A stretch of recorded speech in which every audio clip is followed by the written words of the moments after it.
It's the 9th of January 2017, and as promised, this is episode 1 of my video blog of my military service. Before I joined the Army at the age of 26, the 30th of October 2003, growing up, I came from a little small town, Greensboro, Florida. It's about 600 people, total population. So in many aspects, especially I live in Metro Atlanta now, it would just be a tiny little village area, if you will. Sometimes even a neighborhood with some of the neighborhoods here. But as it be, I grew up with a little town of 600 something people. Always went to little small schools. The county I grew up in was Gadsden County, just outside of Tallahassee, Florida, where Leon County, the capital. And if you're not overly familiar with Tallahassee, Florida State University is located there. Wasn't a whole lot of opportunities for young people. So you either found yourself becoming a welder. There's a lot of welding opportunities there.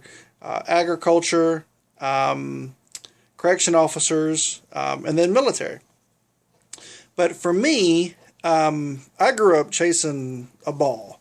Early on was a basketball. Truth be known, I always wanted to be a football player. But my father, who had suffered a knee injury in high school in the 1950s, back when you only had duct tape, you didn't have ACLs, you had duct tape. Not like it is today. He didn't want me to get hurt. So I didn't grow up playing football. I did have 1 year I played football. But I really, as I got older, gravitated towards baseball. And I chased a baseball from the time I was about 14 to 22, and ended up tearing my shoulder up. Ironically, the day I was on a signed professional baseball contract through an independent league scouting service. There was no guarantee I was going to make a team, but it was the last line option for me to make professional baseball. So that's pretty much what I did early on. And then I had the injury, and then I really didn't know what I was going to do. Was never a strong academic student in high school. Only made the grades just to play baseball, and that was pretty much it. There's a lot of backstories that I could go into, but it's pointless. It doesn't serve the purpose. So in the baseball career, I was 22, didn't know what I was going to do. So I'd actually talked to a Marine recruiter probably about 4 months before I hurt my shoulder. My cousin Kim's husband Jody had served in the Marines, and he had kind of convinced me to at least talk to the Marines as an option if baseball didn't work out. So he gave me a couple questions. There was like 3 or 4 questions to ask the Marine recruiter, and if I got a specific answer from those questions, then I would know that the recruiter was just giving me a line so I could sign up. So with that knowledge in hand, I went to the local Marine recruiter in Tallahassee, asked those questions, and pretty much word for word got the answers that Jody told me I would get. And I didn't feel like that if someone wanted to join the military, you'd have to lie to them. So I said, I'm not interested. I'm not going to do it. So I go about trying to figure out what I'm going to do if baseball didn't work out, because I was still pushing baseball. Have the injury, but I had just started a security job at a local mall in Tallahassee at Governor Square. And I think you had to wait like 6 months for the insurance package kicked in. So I couldn't get medical treatment on my shoulder because I didn't have insurance. So I waited and waited, and then it just didn't happen. And finally looked for the shoulder, and by that point in time, it was what muscle gain I'd had from lifting weights and everything had completely gone out the window. And I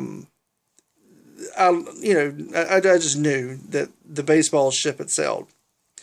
So then, of course, 9/11 happened just I guess about a year later.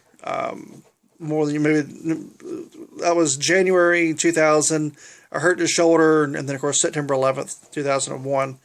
And then after that, my father had died along in that time period. I was 24. And so I switched jobs to working at a drugstore where my mom had worked for years, Massey Drugs in Quincy. And so I could just, be closer to home. And along the same time, I started helping the local football team with stats and ended up becoming a quasi quarterback coach and helping there.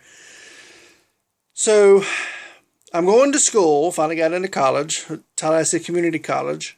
And, but along the same process, I started talking to an Army recruiter. And, so this is kind of where the Army part of it kicks off. So it's I believe it was the fall. I was 25. So whatever year that was, 2003, I guess it was, maybe early fall 2003. I just kind of knew that if I was ever going to leave Gadsden County, I was 25 at the time. If I was ever going to leave Gadsden County, I had to do something drastic. And so I kind of nervously paced back and forth in front of the recruiter's office at the Tallahassee Mall. Then I finally just went in, saw the recruiter, and he was doing some paperwork. He was in his dress blues. I think he had some sort of major function is why he was dressed in his blues. And so I just literally just went to his desk, sat down. He didn't even realize I was there.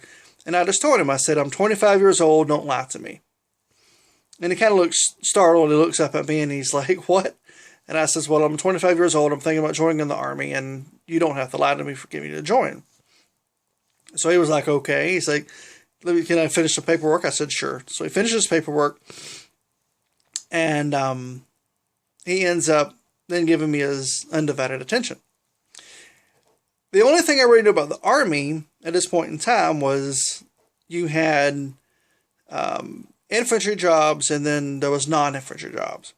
They always had the old commercials, 212 jobs for the Army, but I really didn't know, what any of them were. So we talked for about 45 minutes, and I really kind of just settled on becoming a Cav Scout 19 Delta. I just kind of like the intrigue of you were kind of infantry in a way, but you were more of a scout recon. So your job was basically get behind enemy lines, gather detail, don't get detected, and then either find your way back or somebody to come pick you up. And I kind of like that kind of mindset. So we talked for about 45 minutes, took a practice ASVAB, seemed to do pretty good. I think it was like a 77, 78 if I remember right, and felt pretty good about it. So I'm 25.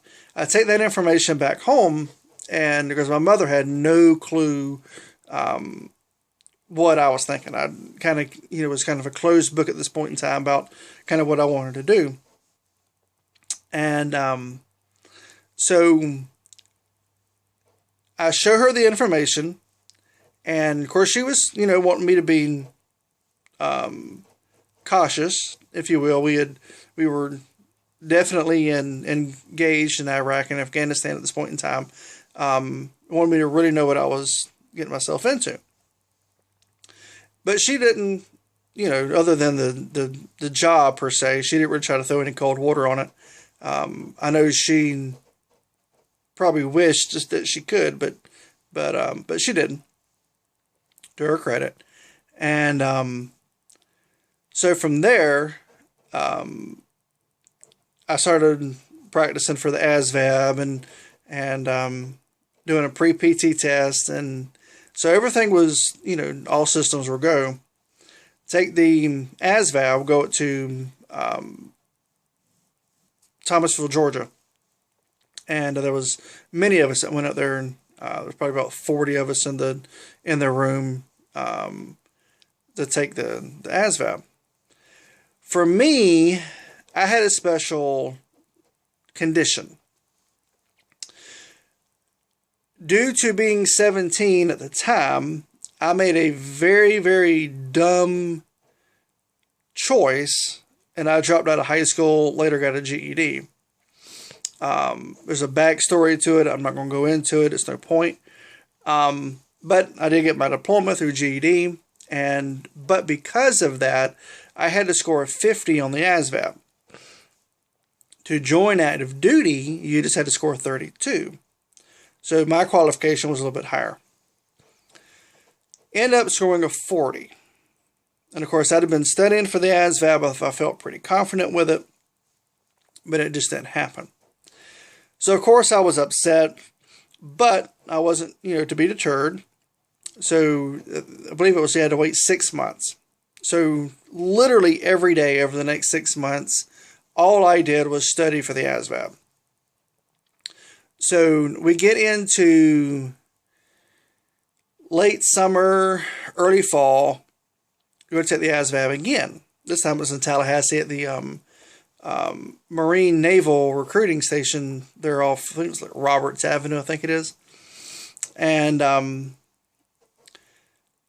up scoring a 43. So I'm at this point in time, I am just extremely upset with myself.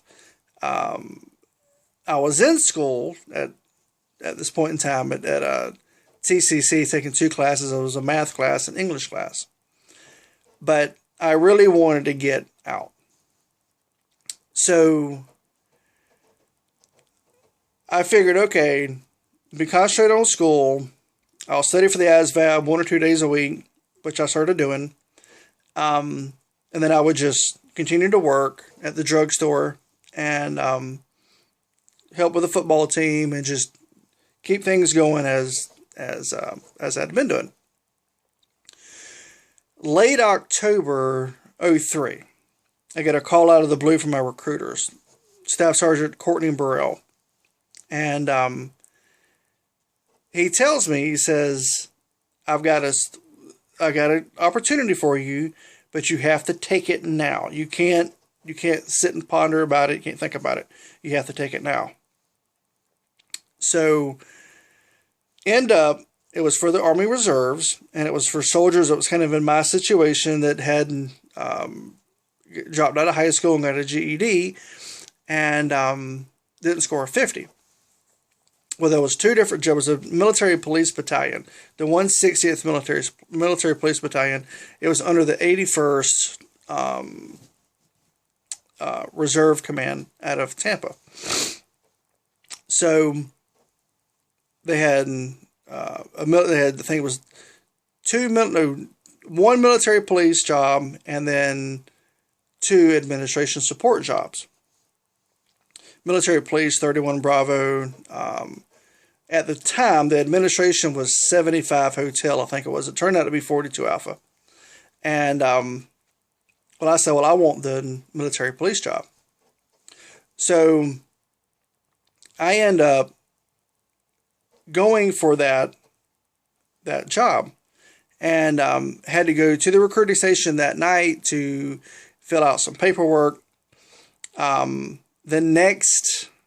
was a Tuesday. I believe it was a Tuesday. Went to fill out the paperwork. Well, that Thursday, I had to leave to go to Jacksonville to the MEP station. So this is all happening in quick succession.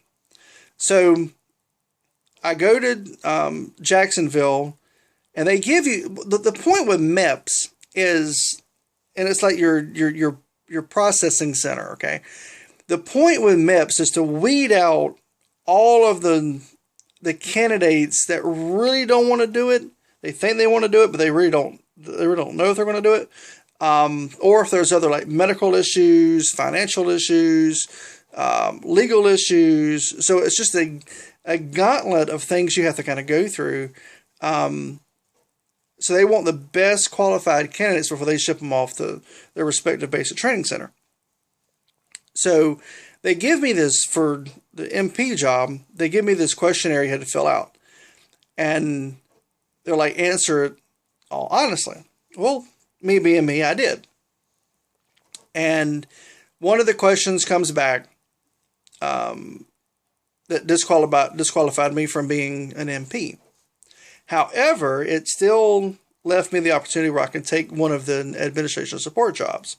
So through the next 30 minutes, an hour of talking with the liaisons about my options, I decided I would take the 42 Alpha human resources job.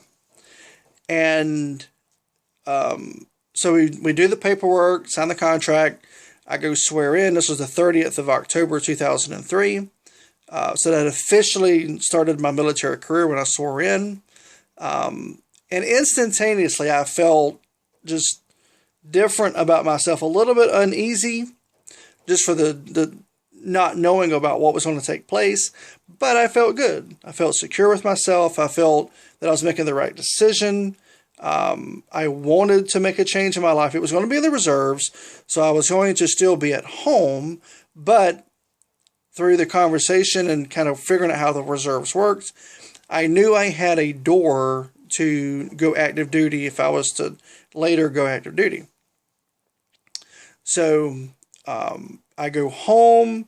The next day, I did miss the last football game of that season. It was the Halloween night. And from that point, I knew there was going to be about a week before I had to ship off to go to basic training. So to close out this video, that last week, it was pretty much just get ready. So I started doing a lot of running, a lot of push-ups and sit-ups, and I was not strong at either one of them. And part of it was because of my shoulder injury. I was a little bit concerned that I would be able to do all the physical, rigorous training because of the shoulder. But it was holding up pretty good. And so I figured, well, as long as it holds up, you know, I'll do it as best I can. And of course, it lasted me 10 years until it finally said I can't do it anymore. But anyhow, so that last week at home was pretty much just get ready to go to basic training. Then my mom sent me, you know, went back to the recruiting station and said our goodbyes and everything, and waited for the van, and then got on the van. And then we drove back to, that was a Thursday, we drove back to MEPS. And then the next day left MEPS. And pretty much that whole day was just, it sucked. Just sitting there doing nothing because everything was complete. It was just, I had to depart from MEPS to go to Fort Jackson, South Carolina. And then roughly around 4 o'clock, the sun was already starting to kind of go down in the sky.